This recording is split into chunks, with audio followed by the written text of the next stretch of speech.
نحمده ونستعينه ونعوذ بالله من شرور أنفسنا ومن سيئات أعمالنا. من يهده الله فهو المهتد ومن يضلل فلن تجد له وليا مرشدا. وأشهد أن لا إله إلا الله وأشهد أن محمدا عبده ورسوله أرسله بشيرا ونذيرا بين يدي الساعة.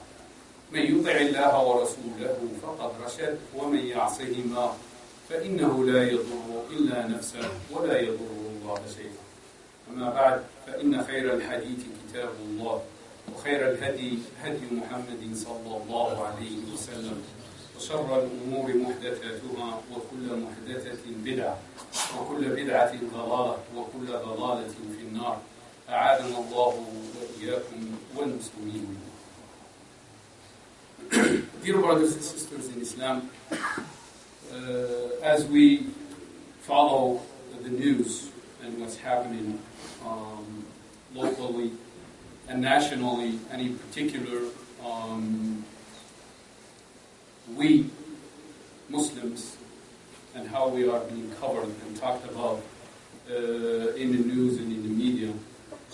And so it starts from locally here.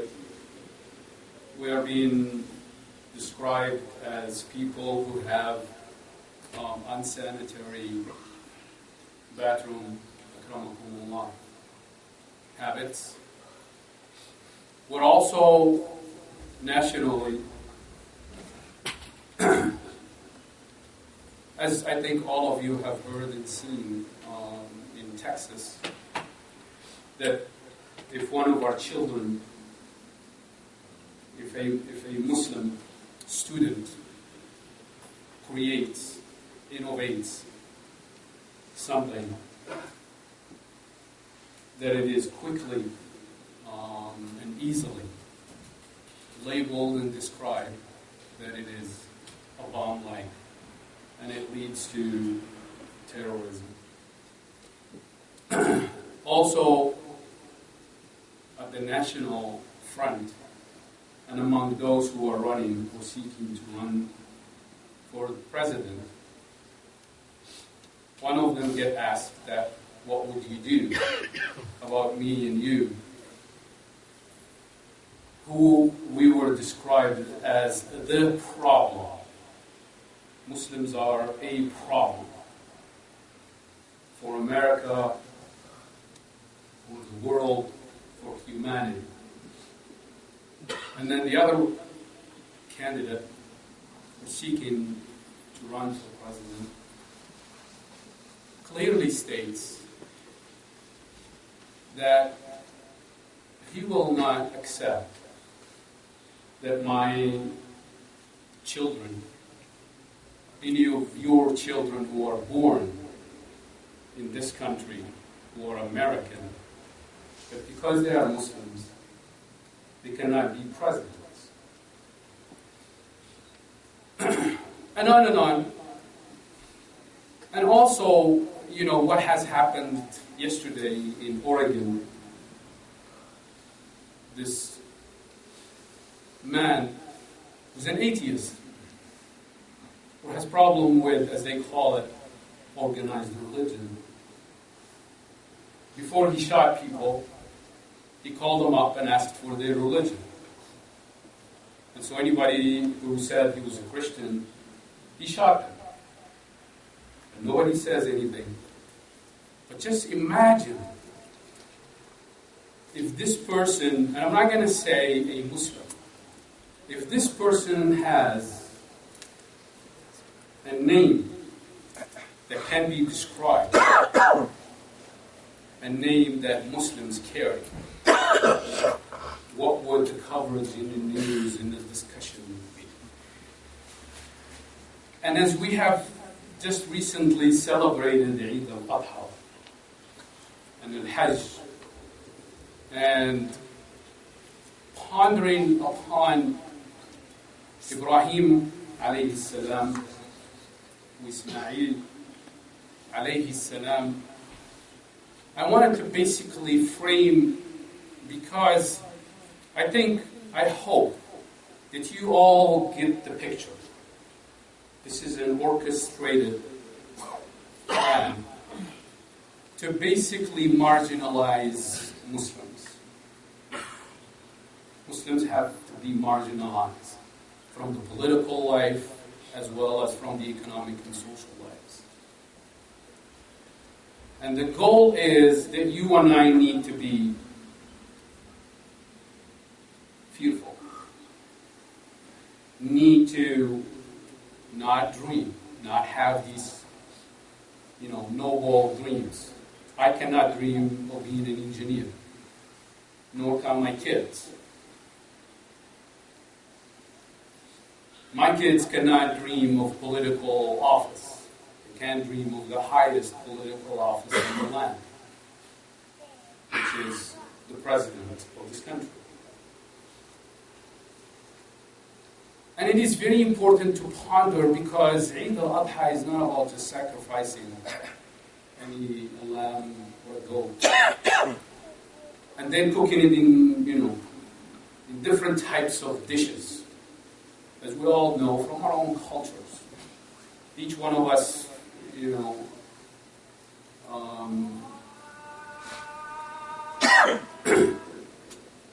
each one of us in our own cultures, we have a specific meal during the days of the day. But what I wanted to share with you today is to revisit the sunnah of the Prophet Ibrahim alayhi salam and Ismail alayhi salam and Mustapha sallallahu alayhi wa sallam and the Sahaba wa Salaf al-Salih wa man sara ala nahji. And I'm going to talk about three concepts. The first concept is the concept of al-Izzah, and the second concept is al-Tadhiyya, and then the third one is, what is your role and my role in this country? Are we just here to make money? Are we just here because many of us have left our, country of birth for whatever reason, and now we're here, and alhamdulillah, the dunya, and this world has opened its gates on us. And then we've got money and wealth and cars and everything, and houses and big houses. And as you all know, Ibrahim alayhi salam,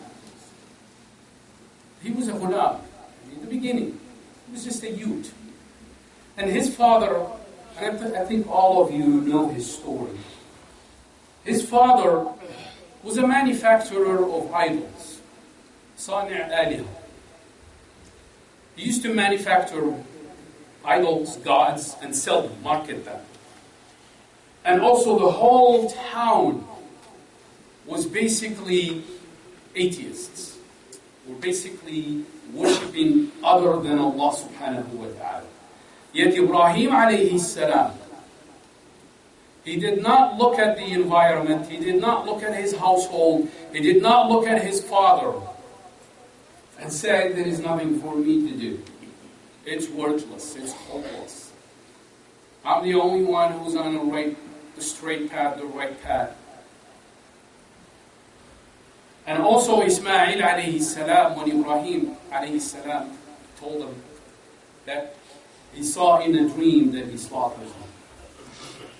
Then Ismail didn't say, well, okay, let's talk about it tomorrow. And then tomorrow comes, Ismail leaves town. Ismail stayed. And you all know, he said to his father, that, oh my father, do as you were commanded, you will find me among those who Allah has given patience.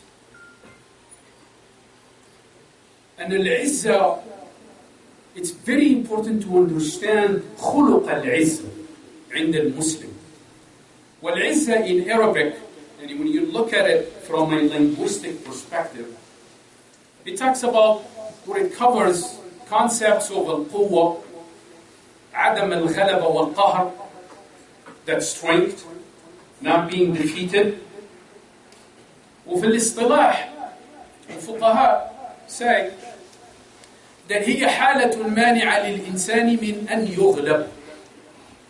It is a state that prevents the Muslim to be defeated.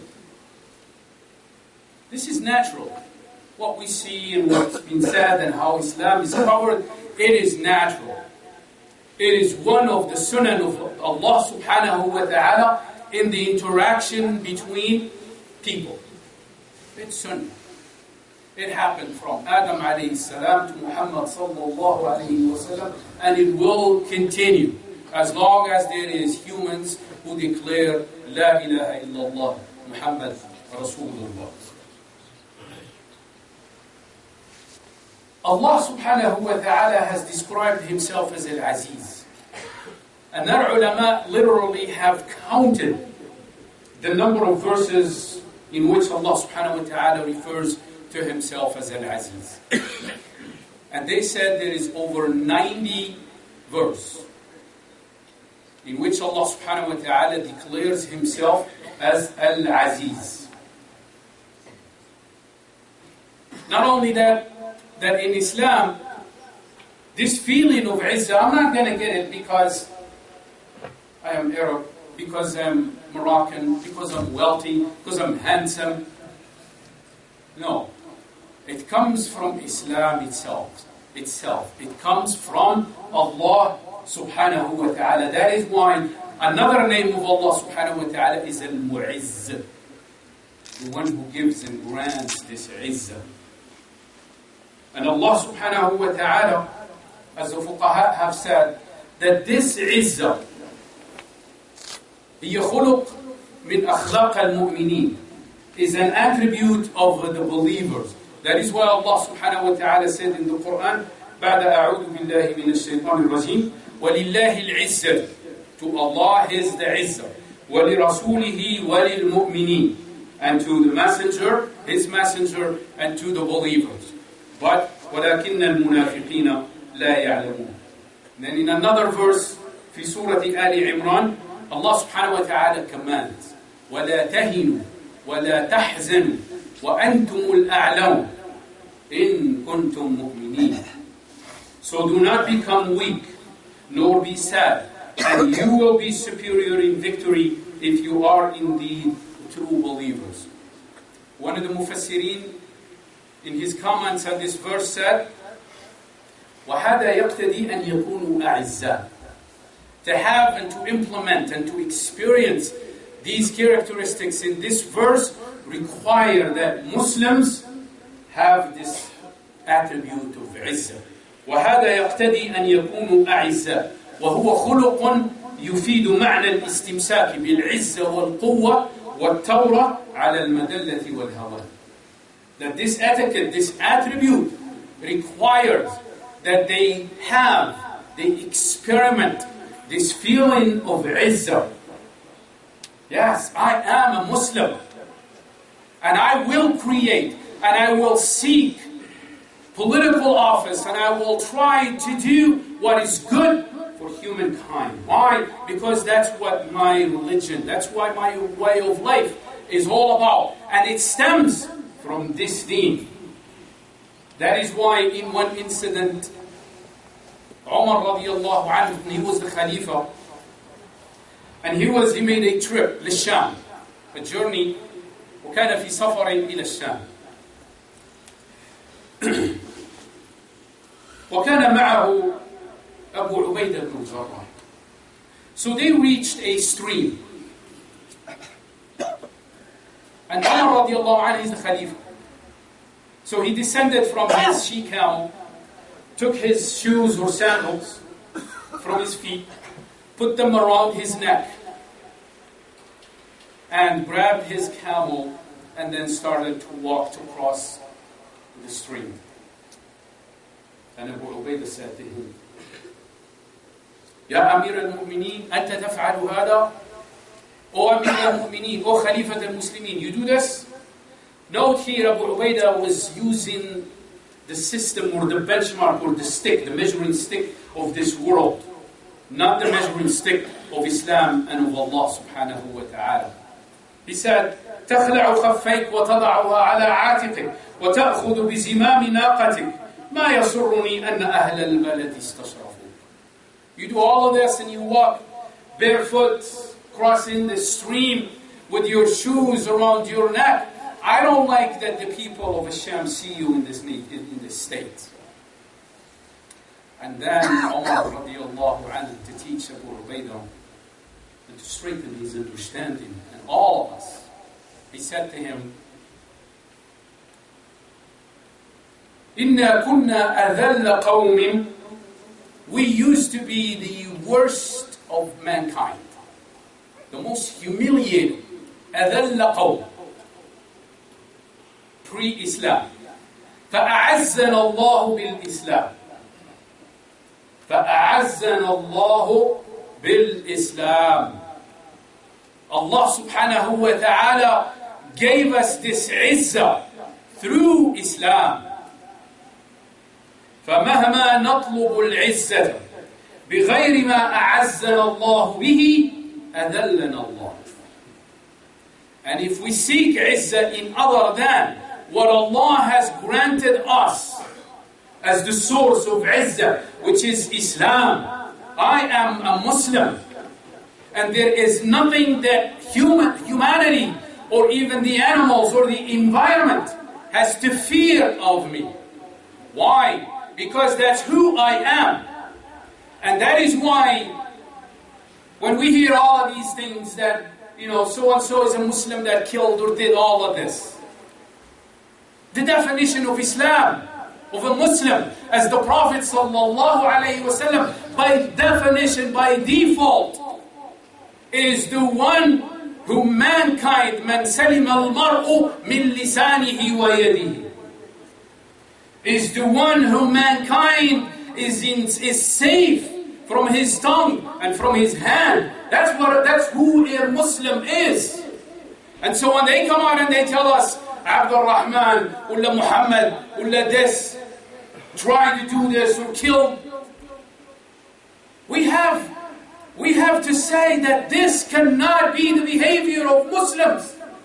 Just like as the policeman today refuses to mention the name of the man who killed those people in Oregon. And so it is very important to feel proud of being Muslim. Why? Because I am a beacon to mankind. And me running for office or serving in a particular office or whatever capacity, I have good to provide to mankind. And that leads you and me to the second concept of التضحية. How can we do this? When we celebrated Eid al-Adha, was it to just have meat? Or was it so that we remember, we relive, we try to implement in our lives what Ibrahim alayhi salam went through, what Hajar went through when she was just a woman with a baby in the middle of nowhere. And then when she asked, is Allah Azza wa Jal the one who asked you to do this and leave us here? And then he turned and said, yes. Then said, you can now go. We will not be forsaken. And so at-tadhiyah is what you and me must do. And at-tadhiyah, as the ulama have said, it is the best way of giving shukr to the ni'am that Allah subhanahu wa ta'ala has given us. I am a good writer. That's a ni'mah. I have to give shukr for this ni'mah, which is that I am a good writer, which is that I have to voice my opinion, to explain Islam, to write opinionated articles and submit them for publications. If I am wealthy, that is a ni'mah, and the shukr of the ni'mah is to spend it for the sake of Allah subhanahu wa ta'ala. We and many Muslims, we've received this deen ready. Ali radiallahu anhu sacrificed his life the evening of al-Hijrah. Quraysh plotted to kill al-Mustapha sallallahu alayhi wa sallam. Yet Ali radiallahu anhu volunteered and sacrificed his life and decided that he will sleep in the bed of the Prophet sallallahu alaihi wasallam. And he knew that Quraysh, they're coming to literally terminate the Prophet sallallahu alaihi wasallam. Asma, a young girl, she sacrificed a lot in the hijrah, in providing the food and the information for the Prophet sallallahu alaihi wasallam in the beginning days of al-hijrah. Mus'ab ibn Umair, he was the wealthiest youth in Mecca. Yet, when he understood al-haqq and believed in it, he sacrificed that. To the point that one time, the Prophet ﷺ saw him walking in the streets of Mecca, wearing just something that was muraqqa' wa mumazzaq, a dress that is all torn and torn. And then the Prophet ﷺ looked at him and he smiled and cried at the same time. And he said, لَقَدْ رَأَيْتُ مُصْعَبًا هَذَا وَمَا بِمَكَّةَ فَتًى أَنْعَمُ عِنْدَ أَبَوَيْهِ مِنْهُ ثُمَّ تَرَكَ ذَلِكَ كُلَّهُ حُبًّا لِلَّهِ وَرَسُولِهِ. I have seen Mus'ab in the streets of Mecca. There was no kid, no youth more beloved to his parents than him. And he basically had everything. Cell phones nowadays, take that and put it now. Cell phones, cars, everything he wanted. And yet, he sacrificed everything when for the love of Allah subhanahu wa ta'ala and the Prophet sallallahu alayhi wa sallam. And so it is very important to understand that in order to resolve, in order to cleanse, that you and me are a problem. I and you have to sacrifice from the ni'am that Allah subhanahu wa ta'ala has bestowed upon us. Why? Because the attack will not subside. The candidate who claimed that no Muslim should be elected for president, donations are just coming, millions of dollars are coming. And why? Because there is a lot of ignorance out there. And people bite and believe, and they think that what's being said, that we are problems, that we have problems when we go to the bathroom, that we are not good to be engineers, to be doctors, to be lawyers. They believe in that. And then they put money where their mouth is. And that is why it is very important to literally rethink. Why I or you? What is our purpose in this society? What is our role in this society? Is it to just have money and eat and sleep and have fun and declare that we're having a cool life? Or to assume the role that Allah subhanahu wa ta'ala has given us in society at large? أقول قولي هذا وأستغفر الله لي ولكم ادعوا الله وأنتم موقنون بالإجابة.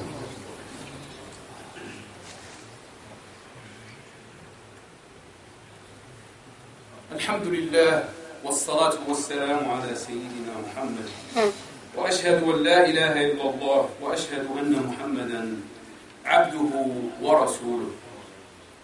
I'm going to read to you excerpts from an article written by a former Oklahoma state senator. And the title, and this is what we need. This is what my result need to be. Among the people that I work with, among the people that I come in contact with. The title of his article, You Don't Have to Fear My Muslim Friends. You don't have to fear my Muslim friends. And he talks about he was in D.C. giving some presentation. Then he got into a cab, and the cab driver was a Muslim, so they talked about, regular life issues. Then he goes to the airport, sits down next to a white gentleman,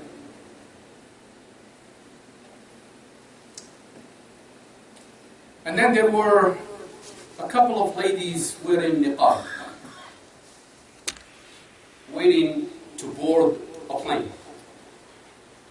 So he, and I quote here, "As I ate a sandwich, I noticed the older white man next to me snap a photo of this family who would be boarding our flight. He took the photo by pretending he was sending a text message. Then he subsequently texted the photo to someone. He added the caption, 'Should I be worried?'"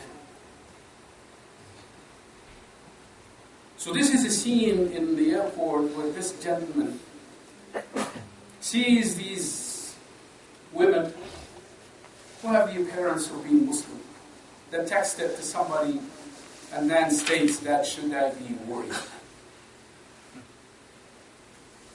And then this senator, he goes, "My brother was killed in 9/11, 14 years ago. But then he goes, in the years since, I have become dear friends with Muslims in my community who now play meaningful roles in my life." This is, or these Muslims that interacted with this senator. That is my role and your role in this state. It is very important. Islam is not about words. Islam is not about this debate between monotheism and the Trinity, the Tawheed with Talut. Islam is about akhlaq. We all know and memorize the hadiths of the Prophet sallallahu alaihi wasallam, narrated by Aisha radiallahu anha, كَانَ خُلُقُهُ الْقُرْآنِ. The etiquettes of the Prophet sallallahu alaihi wasallam was the Quran. And so it is very important to behave as Muslims. And just an example, so when we come to our parking lot, we have to observe the rules of the parking. When I go to a masjid, I need to park and I need to abide by the rules of the parking, because the rules of the parking in the masjid parking lot are the same as in Walmart parking lot. They're no different. But no, I obey in a non-Islamic quote-unquote parking lot, but the masjid parking lot, Yahi wallah, I'm just here for prayer. Well, I'm just 5 minutes and I'm leaving. And when I need to make wudu, and when I go to the restroom at work, I need to also be respectful. And so if I put my feet in the sink, and a non-Muslim or a co-worker is there with me, and coming in the restaurant to wash an apple for lunch, and sees me putting my feet in the sink, he's not going to like it, because he doesn't know why I'm doing that. And also just putting my feet, taking my feet from the sink and putting it on the floor. Why? Because I'm Muslims and I need to make wudu. That's all I care about. No, that person can slip, break something. I cannot perform my salat, my wudu, and cause harm to another human being. We all know the Quran is sacred and encouraged to read. But if I am right there sitting and reading the Quran in a voice, and some of you is praying next to me, it is not allowed for me to raise my voice in reading the Quran if I am going to interfere with your prayers and with your khushu'.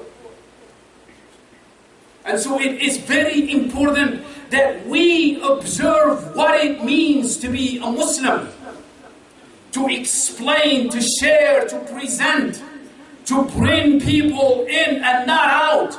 And this attitude that many of us, we have a wall between two categories of people. There are the Muslims and there are the non-Muslims.